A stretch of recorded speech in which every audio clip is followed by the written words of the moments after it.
जय जोहार, जय आदिवासी साथियों।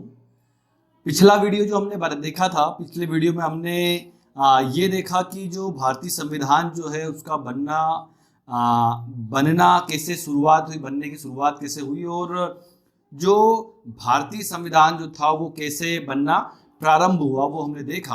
और हमने उसके बाद में जो भारतीय संविधान के जो प्रारूप समिति के जो अध्यक्ष थे, जो ड्राफ्टिंग कमेटी के जो अध्यक्ष थे, जो डॉक्टर भीमराव अंबेडकर से थे, बाबा साहेब भीमराव अंबेडकर थे, उन्होंने जो कई सारे देशों के जो संविधान को जो देखा और उसके बाद में फिर जो अलग अलग देशों के जो संविधान को देख के वहां से जो चीजों को जो लिया वो हमने देखा था, जिसमें हम लोग पिछले वीडियो में देख चुके हैं कि जिसमें कनाडा से जो लिया था संघीय शासन व्यवस्था, उसको हमने देख लिया। जो कनाडा से ही जो लिया था वो राज्यपाल का जो पद है वो हमने देख लिया। उसके बाद फिर हमने देखा कि जो यूएसए जो है, जो अमेरिका जो है, अमेरिका से जो मौलिक अधिकारों को जो लिया था वो भी हमने देखा, और जो संविधान की सर्वोच्चता को जो अमेरिका से ही जो लिया वो हमने देखा था।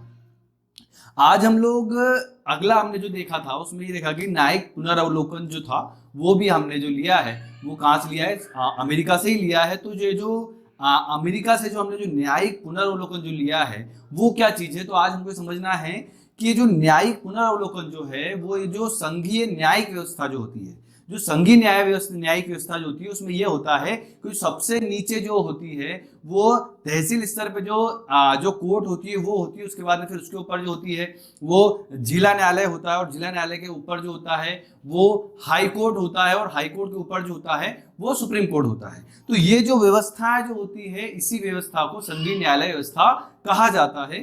तो जब कोई केस जब तहसील स्तर में जब उसका कोई निर्णय दे दिया जाता है और जब उसमें किसी भी व्यक्ति को अगर आरोपी बना दिया जाता है, तो यह न्यायिक व्यवस्था में, भारतीय न्यायिक व्यवस्था में यह प्रावधान है कि उसका न्यायिक पुनरावलोकन किया जा सकता है और उसके ऊपर की जो कोर्ट है वहां पे इसे पेश किया जा सकता है। जैसे कि मान लो कि अगर कोई ऐसा केस है जो कि नीचे, मान लो कि ऐसा कोई केस है जिसको जिला न्यायालय जो है उसने किसी को भी अगर आरोपी उसमें बना दिया गया है, तो उस व्यक्ति के पास ये अधिकार है कि वो इसके ऊपर की जो कोर्ट है, इसके ऊपर का जो न्यायालय है, जैसे हम कह सकते हैं हाई कोर्ट, तो हाई कोर्ट में जाके अपनी अपील कर सकता है, अपनी याचिका को दायर कर सकता है। और इसी व्यवस्था को कहा जाता है न्यायिक पुनरावलोकन, अर्थात जो भी न्याय दे दिया गया है उसका एक बार फिर से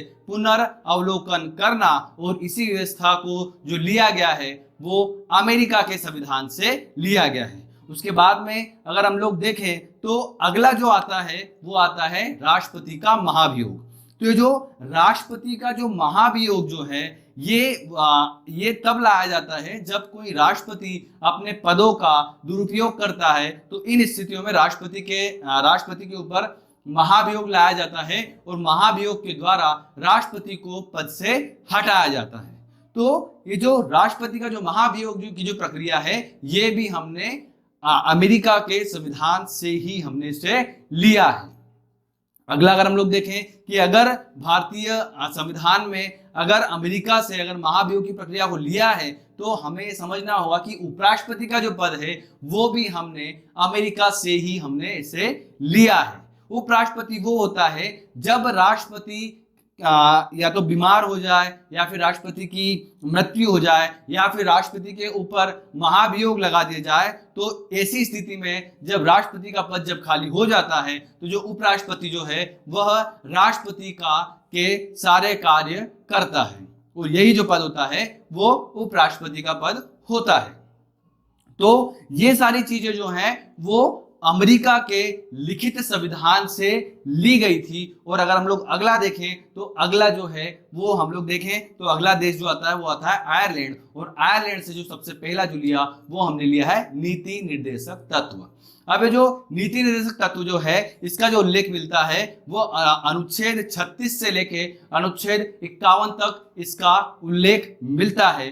तो ये जो 36 से लेके 51 तक ये जो नीति निर्देशक तत्वों का जो उल्लेख मिलता है, इनका उद्देश्य होता है कि ये जो जो सरकार जो है, सरकार अपनी नीतियों का निर्माण किस प्रकार से करे, सरकार को नीतियां निर्माण करने के लिए दिशा निर्देशित करने का जो कार्य करता है वो नीति निर्देशक करता है। और नीति निर्देशक तत्व जो है वो अनुच्छेद 36 से लेके 51 तक इनका उल्लेख मिलता है। और ये सारे जो नीति निर्देशक तत्व जो है वो हमने लिया है आयरलैंड से।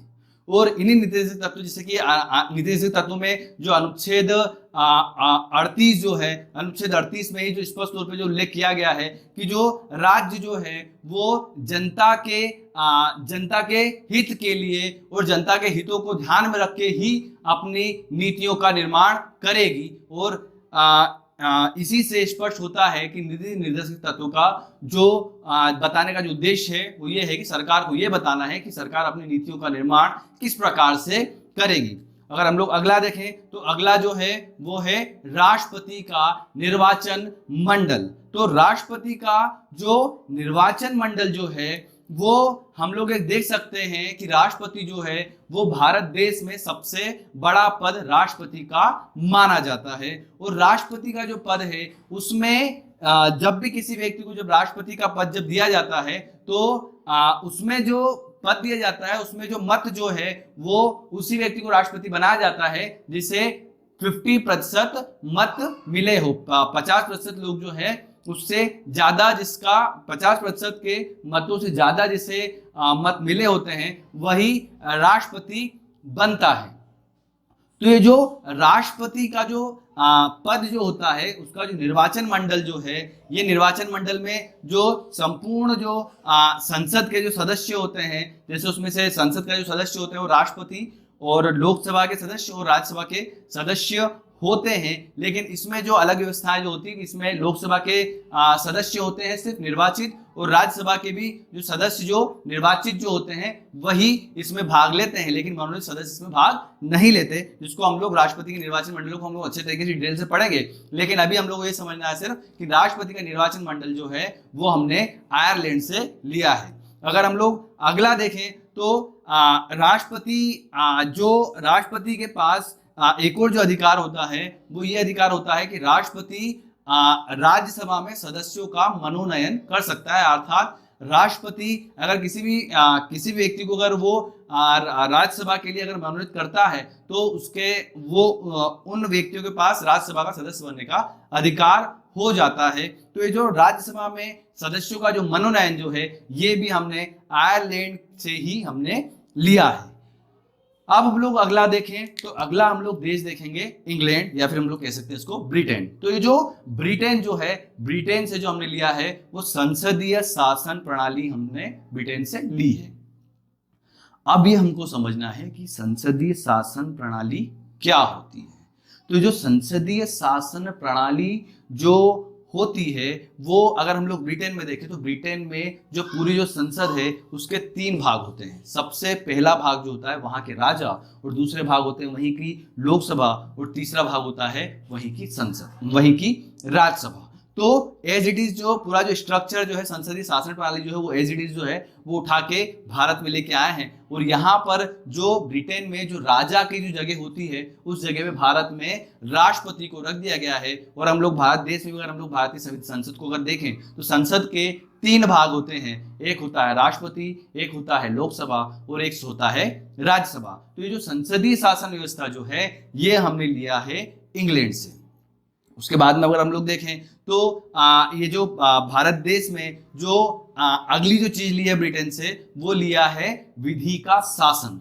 तो ये जो विधि का शासन क्या होता है तो हम लोग ये समझ सकते हैं कि भारत देश में जो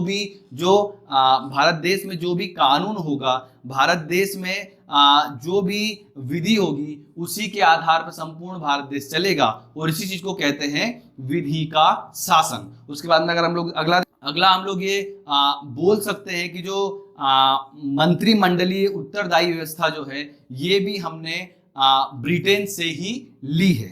अगर हम लोग ब्रिटेन को देखें तो ब्रिटेन में मंत्रिमंडलीय उत्तरदायी व्यवस्था होती है। जैसे कि हम लोग अगर देखें कि किसी भी चीज के लिए भारत देश में अगर सुचारू रूप से अगर व्यवस्थाएं नहीं चल रही है तो जो कैबिनेट स्तर के जो मंत्री होते हैं उन्हें इसके लिए उत्तरदायी माना जाता है। ये भारत देश का व्यवस्था है, भारत देश की संवैधानिक व्यवस्था है। और ये जो चीज है वो हमने ब्रिटेन से या फिर हम लोग कह सकते हैं इंग्लैंड से हमने ये चीज ली है। अगला हम लोग अगला देश देखें तो अगला देश है दक्षिण अफ्रीका। और दक्षिण अफ्रीका से हमने संविधान संशोधन जिसका उल्लेख अनुच्छेद 368 में मिलता है। तो उसमें यह प्रावधान है कि जो संविधान जो है, संविधान में अगर आवश्यकता पड़ती है तो उसमें कुछ भी संशोधन किया जा सकता है। संविधान में अब तक कई सारे संशोधन हो चुके हैं और आने वाले समय में भी कई सारे संशोधन होंगे। तो ये जो संविधान में संशोधन की जो व्यवस्था जो मिलती है वो अनुच्छेद 368 में मिलती है। और ये चीज जो हमने ली है वो ली है दक्षिण अफ्रीका से। अगला अगर हम लोग देखें तो अगला जो देश है वो है जर्मनी। और जर्मनी से हमने लिया है आपातकाल। अगर हम लोग आपातकालों की बात करें तो भारत देश में 3 प्रकार के आपातकाल मिलते हैं। जो पहला जो आपातकाल है वो है राष्ट्रीय आपात, जिसका उल्लेख मिलता है अनुच्छेद 352 में। तो ये जो राष्ट्रीय आपात जो है वो संपूर्ण भारत देश में ये आपातकाल लगता है। और जो जब ये आपातकाल लगता है तो इसमें संपूर्ण जो शक्तियां जो है वो सेंट्रल गवर्नमेंट के पास चले जाती है, राज्य सरकार के पास कोई भी शक्तियां नहीं रह जाती है। तो जब ये पूरा भारत देश में जब ये आपातकाल लगता है तो इस आपातकाल को कहते हैं राष्ट्रीय आपात। ये आपातकाल तब लगता है या तो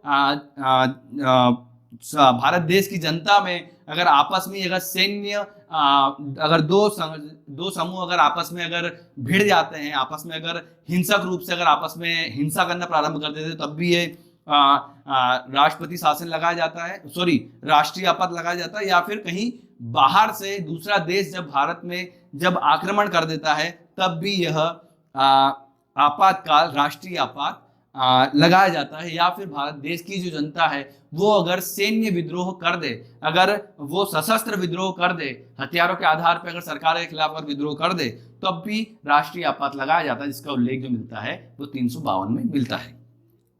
अगला जो आपात है वो है राज्य आपात या फिर इसको कह सकते हैं राष्ट्रपति शासन। तो इसका जो उल्लेख मिलता है वो मिलता है अनुच्छेद 356 में। तो ये जो राज्य आपात है इसे हम लोग कह सकते हैं कि राष्ट्रपति शासन जो है, ये राष्ट्रपति शासन जो है किसी एक राज्य में लगता है। और अगर किसी राज्य की अगर सरकार अगर उस राज्य को संभालने में सक्षम नहीं होती है, या फिर किसी राज्य में अगर किन्हीं कारणवश अगर वहां की सरकार अगर गिर जाती है और अगर कोई भी पार्टी के पास इतना बहुमत नहीं होता है कि वो वहां पर सरकार बना पाए, तो अगले चुनाव होने तक का बीच का जो गैप होता है उस समय पे उस राज्य में राष्ट्रपति शासन लग जाता है या फिर वहां पे राज्य आपात लगता है। अगला जो आपात है वो है वित्तीय आपात, जिसका उल्लेख मिलता है 360 में। तो ये जो 360 में जो वित्तीय आपात का जो उल्लेख मिलता है, जब देश में जब आर्थिक संकट आ जाता है तब संपूर्ण भारत देश में वित्तीय आपात लगाया जाता है। अगला अगर हम लोग देखें तो अगला जो देश था वो था ऑस्ट्रेलिया। और ऑस्ट्रेलिया से हमने हमारी प्रस्तावना का भाषा लिया है। और हमारी जो प्रस्तावना है उसकी जो शुरुआत होती है वो होती है, हम भारत के लोग भारत को एक संपूर्ण प्रभुत्व संपन्न से। ये जो स्टार्टिंग की जो लाइन है यहीं से हमारा भारतीय संविधान की प्रस्तावना की शुरुआत होती है। तो यहाँ पे जो वर्ड का जो यूज है, हम भारत के लोग, ये हमने वर्ड जो लिए हैं, ये जो हमने शब्दावली जो ली है वो ऑस्ट्रेलिया के संविधान से ली है। क्योंकि ऑस्ट्रेलिया की जो संविधान है उसकी जो प्रस्तावना है वहां पे मिलता है we the people of Australia. तो ये जो पूरी जो भाषा है वो हमने ऑस्ट्रेलिया से ली है। और हम लोगों ने यहाँ पे हमारा भारतीय संविधान की प्रस्तावना की शुरुआत में हमने लिखा है कि हम भारत के लोग, अर्थात हम भारत के लोग वे लोग हैं जो संपूर्ण भारत देश के लोग हैं, ना कि सिर्फ संविधान सभा के लोग हैं। और इस भारतीय संविधान का निर्माण जो कर रहे हैं वो संपूर्ण भारत देश के लोग साथ में मिलके कर रहे हैं। और यही जो लैंग्वेज जो ली है वो हमने ऑस्ट्रेलिया से ली है। इस वीडियो में हम लोग इस जानकारी तक हम लोग इस वीडियो को रखेंगे। और अगला जो वीडियो बनने वाला है वो सबसे ज्यादा महत्वपूर्ण रहेगा और जिसे पार्ट 3 नाम दिया जाएगा। और इसमें जो बताया जाएगा वो संपूर्ण प्रस्तावना के बारे में, एक एक शब्द के बारे में, एक एक शब्द का अर्थ क्या होता है इसके बारे में बताया जाएगा। और अगला जो पार्ट है वो प्रस्तावना को समझाया जाएगा अगले पार्ट में। और इस पार्ट में इतना ही, और अंतिम में जय जोहार, जय आदिवासी, जय संविधान।